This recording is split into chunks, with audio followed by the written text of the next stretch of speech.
Hi, good morning. Here I am again, setting some time aside for myself. Um, like I said, to grow from the inside out. Um, what a cold morning. Oh my gosh, it was 47 degrees when I woke up this morning, and I just turned the heater off. I'm sitting right next to the heater. I hope that you're enjoying this brisk morning, though. It is absolutely beautiful. The last 24 hours are, I think, what people dream about living in upstate New York, what they dream about that being like. So yesterday I was, or I'm taking my thoughts from yesterday into today and building into um, that thought process of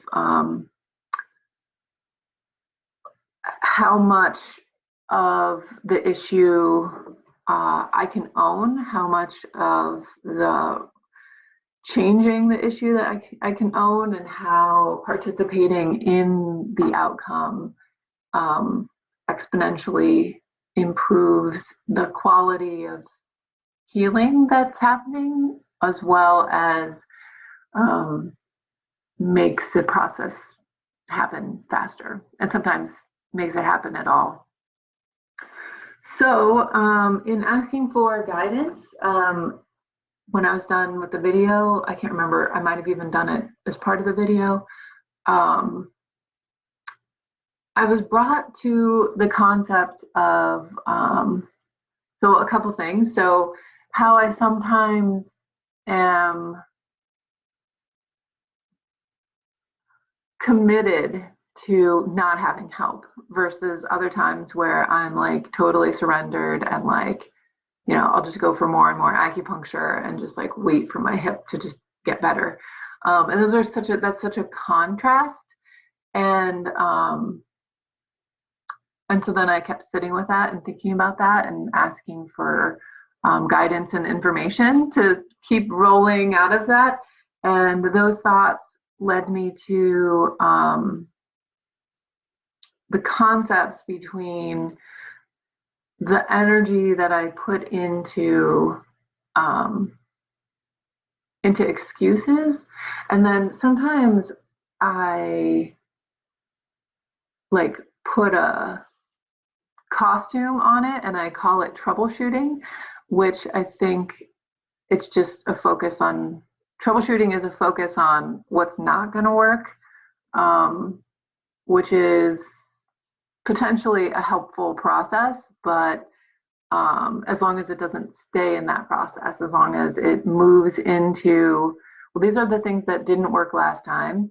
I could transform that into wisdom and enlightenment and knowledge and move into what does work.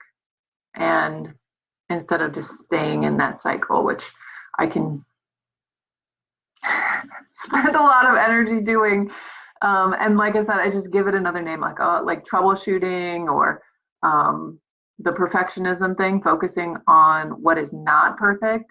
And now I'm loving the awareness around how that is not serving me, first of all, and how I can really kind of like shine the light on it, and that by itself makes it less scary, makes it like I can actually like see the size of it, and be able to chase it away, I guess, is kind of what is this little story that's playing on in my head. And I think anything that we leave in the dark tends to have the potential of being looked at through the mask of fear.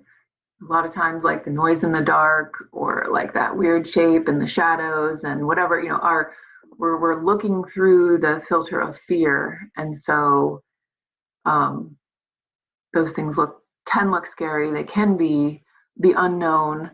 And then when we turn the light on and we're like, oh, like that's the laundry I didn't put away, or that's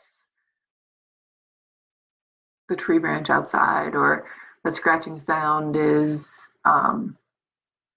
something, whatever, I don't know. But I think you can tell what I'm saying is when we turn the light on, when we shine the light on, when we connect with what really is going on, it tends to be a lot smaller. And then we can take off those glasses of fear, those filters that we're looking through, and we can choose then to look through a filter of love. Because I really believe that we're either approaching something with fear or we're approaching something with love. And I've talked about this before on these videos.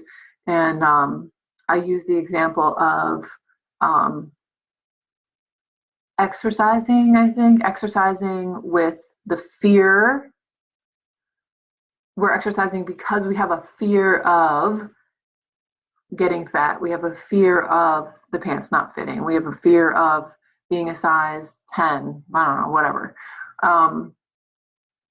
Versus love. I'm exercising in this way because I love the way it makes me feel. I'm exercising in this way because I love being strong. I love feeling flexible. I love feeling energized. And, that message, we have control of our conscious mind to be saying those things, which is at the most 10% of the noise in our head. And the other 90% or more can be potentially invested in that fear, and we don't know it, which is the value of doing work like emotion code or coaching. And we could really, and connecting to those things and making sure that more than just 10% of the cheering section in your brain is chanting, go team, go team, go team.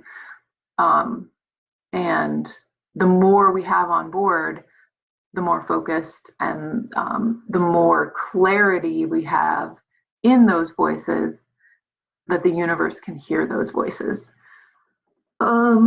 So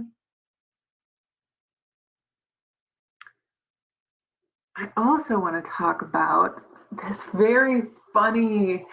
So I've been on vacation. I took Friday, Saturday, Sunday, and Monday off. Monday is going to be one of my regular work days in the summer. But I love working. I love working. It was super fun to have my computer off for most of the day, my phone away, and my phone was broken for a couple days, which was super great timing. But my kids wanted to spend some time with their Nana because they don't get to spend overnight so much at her house, and it's really fun. She's in the country, so there's creek and woods and weeds and worms and salamanders, and yesterday they caught 24 fish or something. It's so fun. And I was really glad to have a break from kid duty, really, and let them have what they wanted as part of our 5 days of vacation. And I was pining for getting back to work. And I put that out there to the universe, and 3 appointments for yesterday just showed up, which was great. I was glad to have those people on the schedule. And it wasn't even I'm having cabin fever from being in my house so much.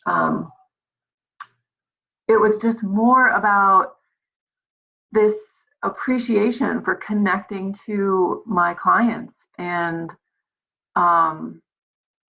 it's such a great feeling to love my job. And my job, I just feel like my job is connecting people to hope and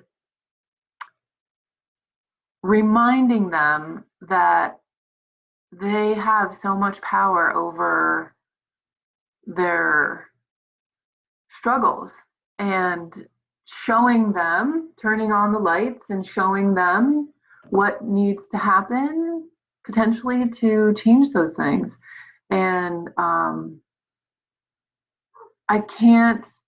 for everyone, and I mean that without exception, my hope is that you have this joy that I have in my heart. I love my family. I love my house. I love my job. I love me. I love my personality. I love the craziness, for sure, the craziness. I love it all. And that's what I feel like,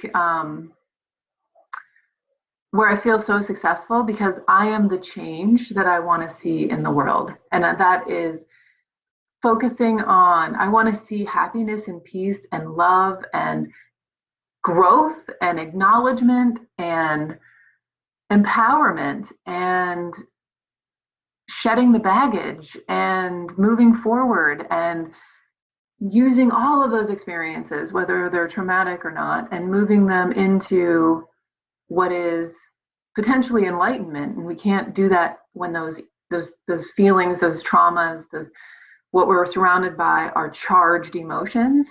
That's what they are. They're really just like that heavy stone that's in a backpack, and we can't. And that is like weighing us down. And I feel like there's so many stones that have been taken out of my backpack, and there's so much of that that has been changed into wisdom and enlightenment, and it just feels so instinctive to pay it forward and keep moving and hope and just, I don't know, go back to work. Not to escape anything, but to really just like feel like I'm rolling around in more piles of love. It's just wonderful. So that's my video for today, and I will see you tomorrow. Thank you.